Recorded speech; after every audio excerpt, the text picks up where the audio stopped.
das frases mais comuns quando a gente está diante de uma história de dor, de sofrimento. Talvez essas doenças comuns que nos afetam e nós precisamos de amigos e pessoas que nos acolhem e dizem assim: vai tudo terminar bem.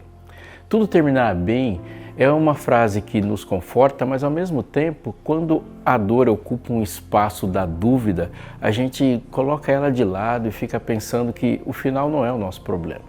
O problema é o durante. Quando falamos assim, no final tudo vai dar certo. Ok, eu sei que no final tudo vai dar certo. O problema é que eu não estou no final ainda, ou quão longe nós estamos desse final. Uma frase comum sobre Jesus é que ele constrói histórias com finais felizes. E eu quero te chamar nesse programa a raciocinar um pouquinho sobre o que Jesus disse e você vai perceber que Jesus constrói histórias com finais felizes não é uma frase que Jesus diria, definitivamente. Não, ele não faz histórias com finais felizes. E é isso que nós vamos ver aqui, hoje, no seu programa Fé para Hoje.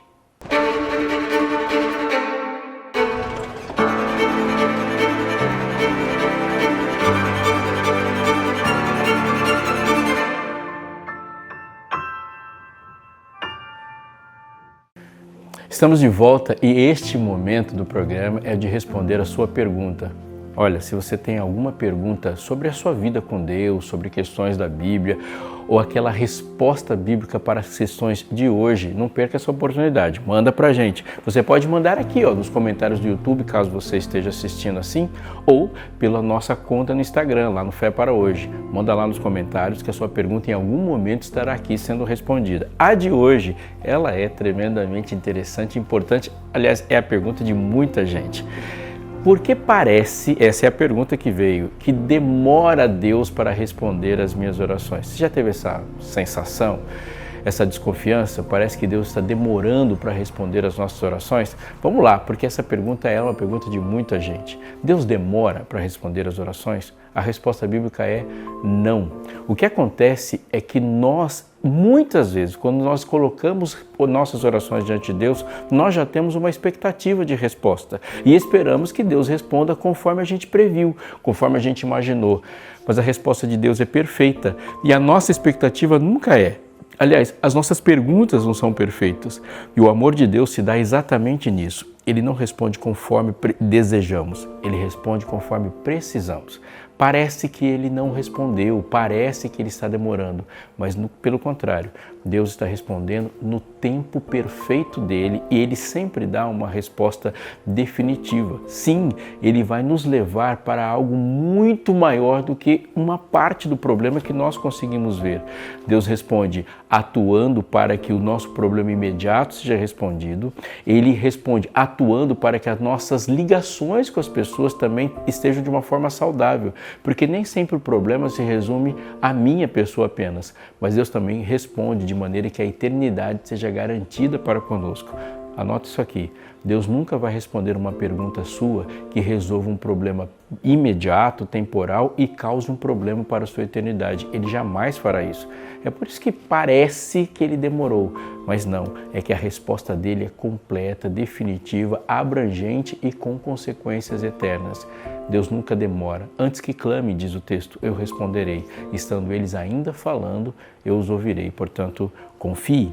Você quer saber mais sobre a relação com Deus, a maneira como Ele responde às suas perguntas e a confiança que temos que desenvolver para com Ele? A Novo Tempo desenvolveu para você a revista Esperança Novo Tempo, Eu Creio, que fala dos fundamentos da nossa fé. Não só a maneira como Deus fala conosco, mas a maneira como Ele documentou essa conversa através da palavra e como Ele espera que nós possamos responder. Dá uma olhada aqui, revista Esperança Novo Tempo, Eu Creio, foi desenvolvida pensando nisso com assuntos contemporâneos e o tempo todo estão presentes na nossa vida. Ela é sua. É só você ligar para cá ou mandar uma mensagem, entrar no site da Escola Bíblica do jeito que você quiser. Manda para a gente essa sua comunicação, falando ou num texto, não importa. O que é importante é que essa revista chegará até a sua casa sem nenhum custo para você. Você vai falar conosco, vai preencher um cadastro e pode esperar que os Correios vão levar ela até a sua casa. A revista é de graça, mas não é porque ela não vale nada, não. É porque nós consideramos que a missão e você dentro dela, dentro do reino e a sua satisfação em Cristo valem muito. E é por isso que todo esforço é necessário para que isso chegue até a sua casa. Não perca essa oportunidade.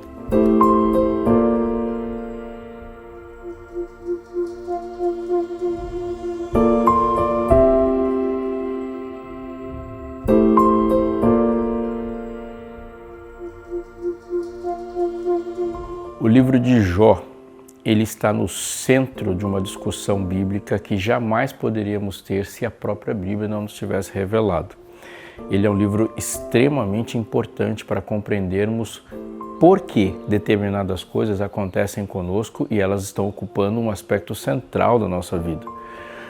Me lembro de um dia em que eu dirigia meu carro com a minha família toda dentro, minha filha bem novinha, passando por uma rua, sabe aquele cenário que fica depois de uma chuva muito forte, com granizo? Então tinham muitos galhos espalhados pela rua, árvores caídas, e ela naquela idade infantil fez a seguinte série de perguntas para mim: pai, quem foi que fez as árvores?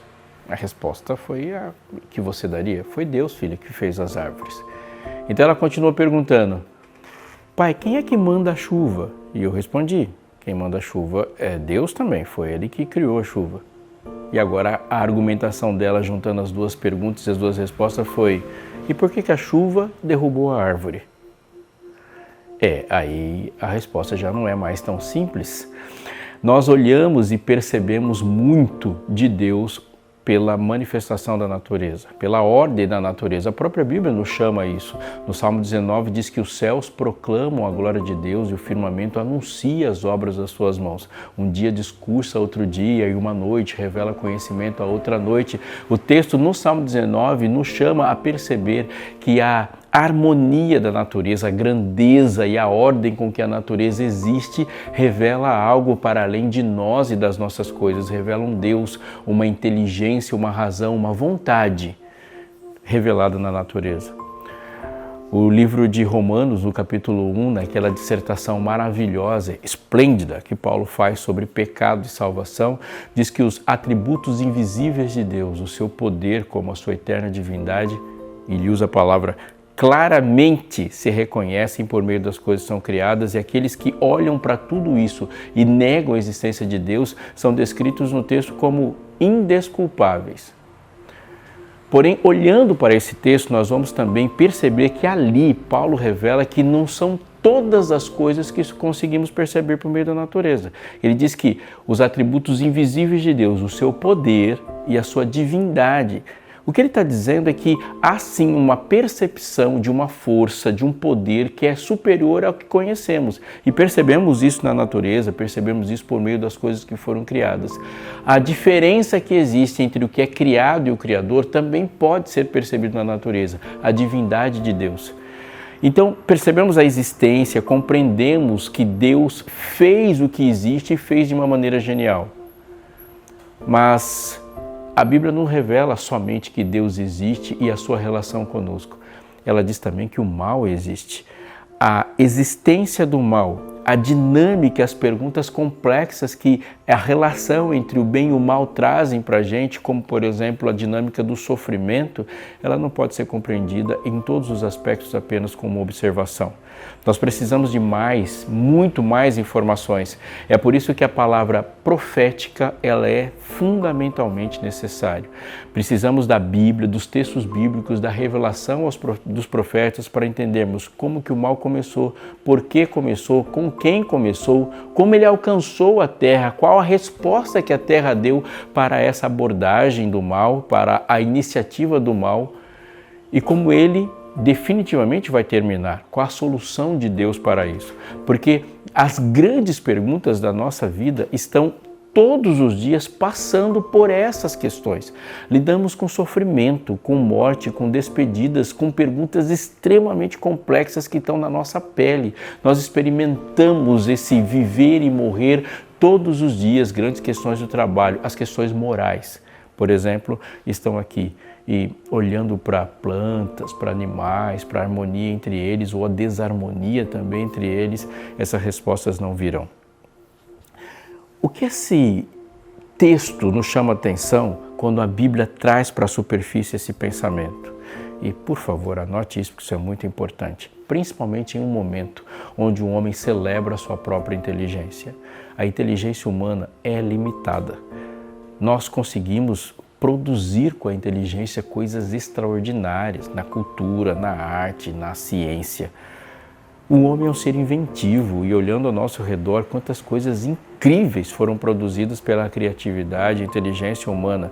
Viagens interespaciais, tecnologias de imagem, como você chega, por exemplo, ao médico, ele vai pedir um exame e não precisará ser aberto para isso. Há tecnologias muito importantes promovendo saúde e bem-estar. Porém, quando entramos em um hospital e uma pergunta filosófica dessa precisa ser respondida, como uma criança que nasce com AIDS sem ter escolhido absolutamente nada, a fome no mundo, em um mundo em que bilhões, passa de 1 bilhão a quantidade de pessoas que passam fome, enquanto o mundo produz alimento para quase o dobro dos seus habitantes. São perguntas importantes e sozinhos não conseguimos responder. Não conseguimos perceber sozinhos as personalidades, a existência do mal e os conflitos cósmicos que existem aqui, no meio de nós e quantas vezes em nós.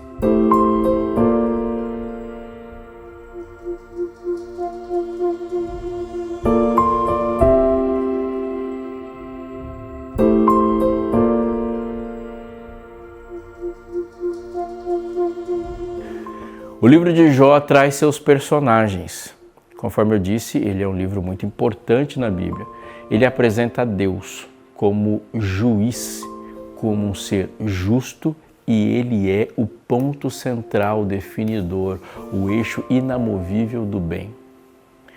O texto traz também a existência do mal na figura de Satanás como um acusador, que ataca diretamente o caráter de Deus e, por consequência, o de Jó também como um amor ilegítimo.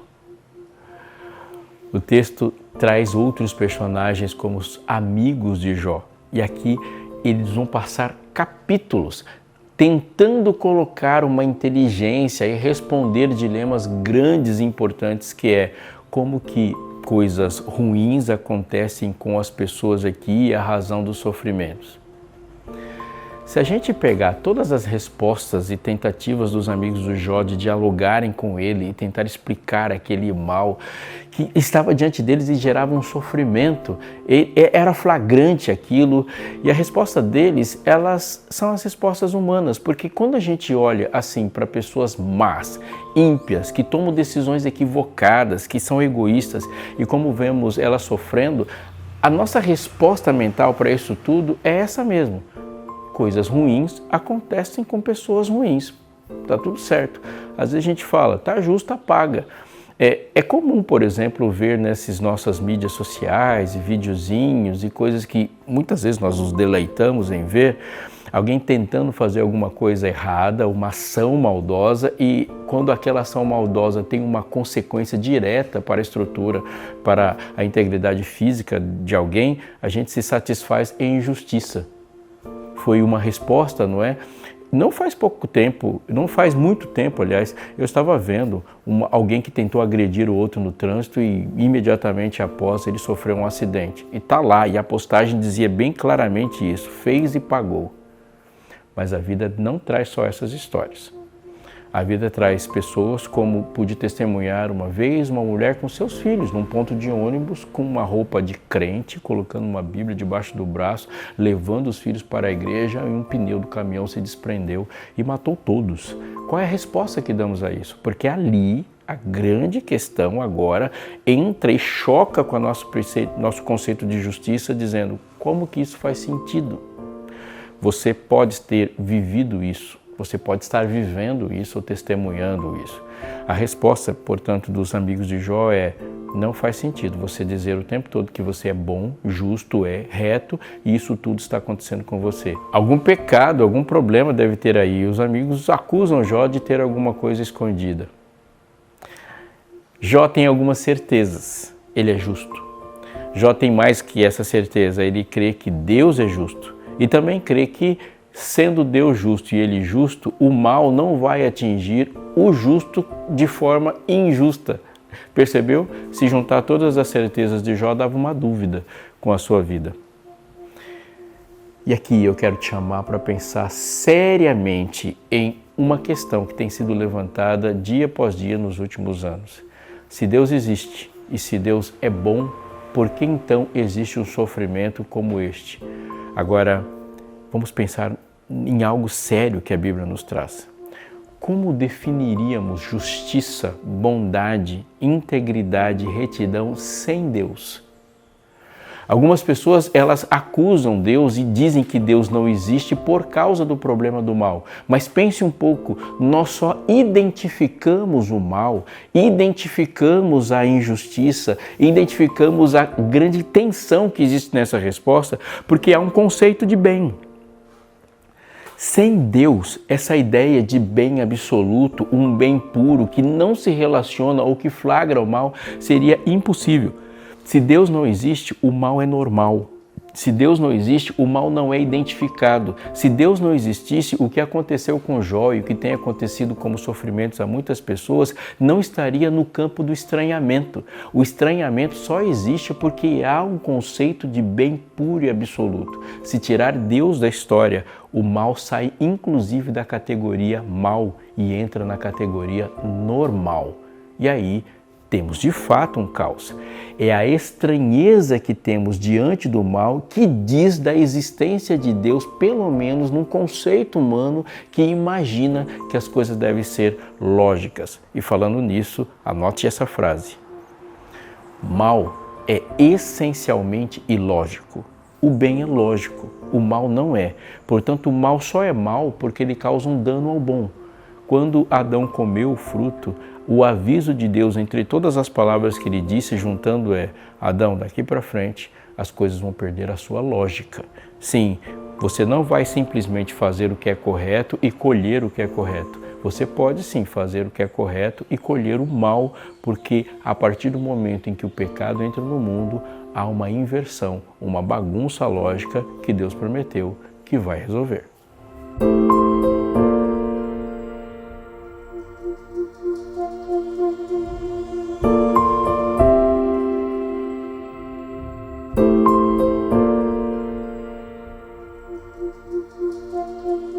O início do livro de Jó descreve a sua riqueza e nos primeiros versículos falam da quantidade de bens que ele tem, dizendo assim que ele, primeiro, nasceu-lhe 7 filhos e 3 filhas, 10 filhos, portanto.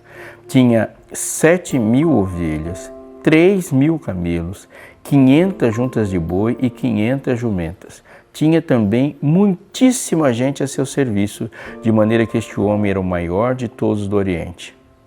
Depois de uma conferência celestial, onde o caráter de Deus é questionado e Jó se torna a resposta a esse caráter, respondendo que o amor que ele deveria ter por Deus é independente das bênçãos e dos bens que Deus colocou ao redor dele, começa um fenômeno onde Satanás vem para atacar e destruir tudo que ele tem.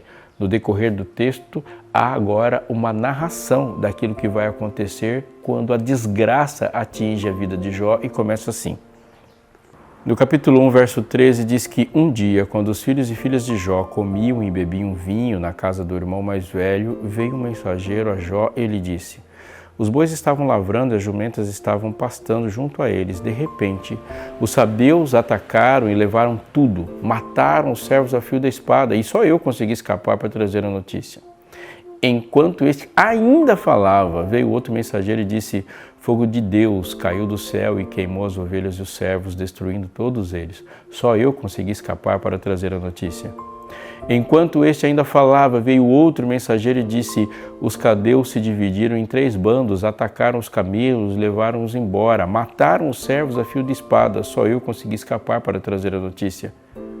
Também este ainda falava, quando veio outro e disse a pior de todas as notícias: os seus filhos e suas filhas estavam comendo e bebendo vinho na casa do irmão mais velho. De repente, eis que se levantou um vento muito forte do lado do deserto, bateu contra os 4 cantos da casa. Ela caiu sobre os jovens e eles morreram. Só eu consegui escapar para trazer a notícia.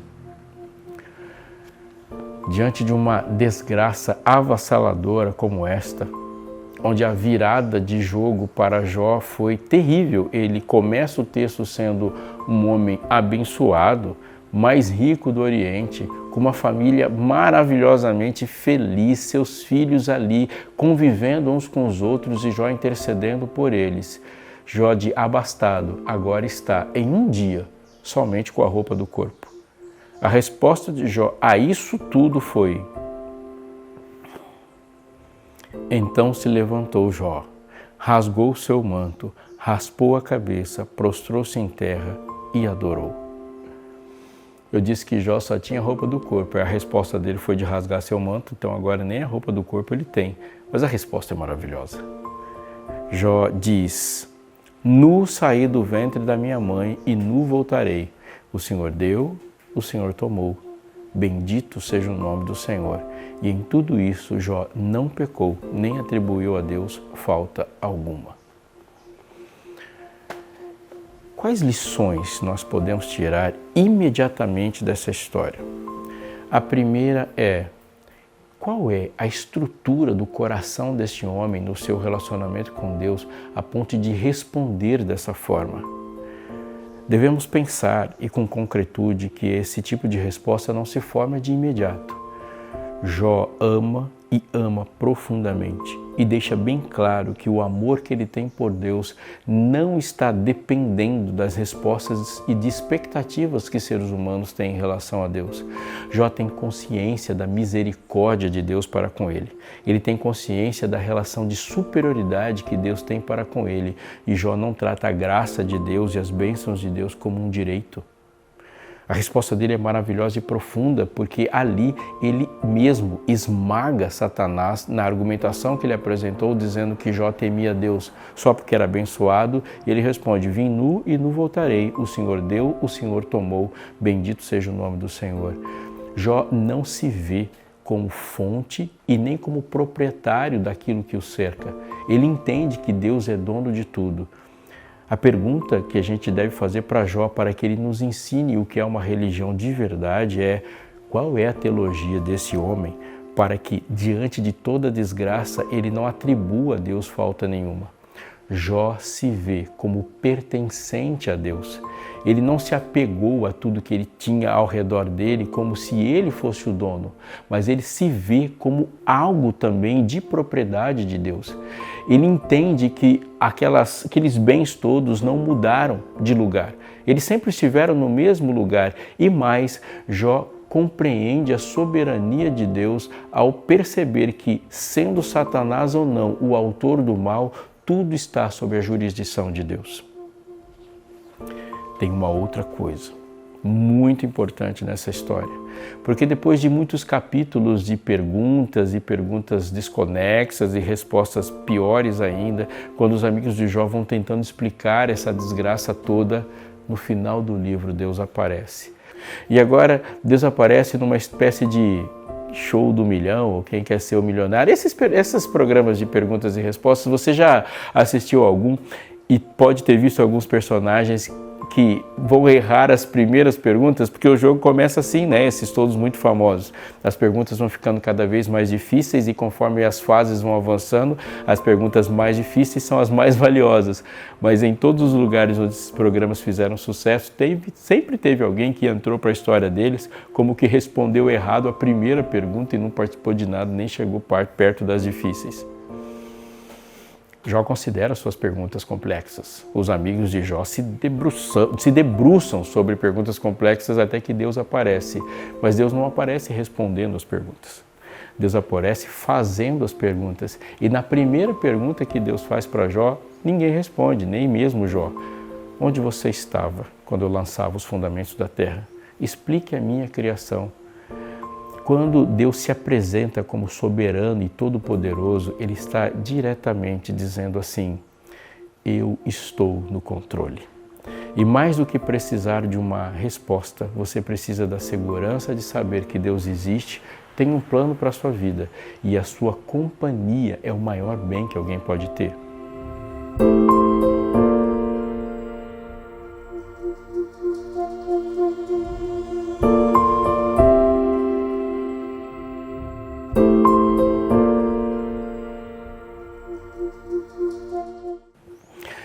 final do livro, a história da restauração dos bens e da vida de Jó.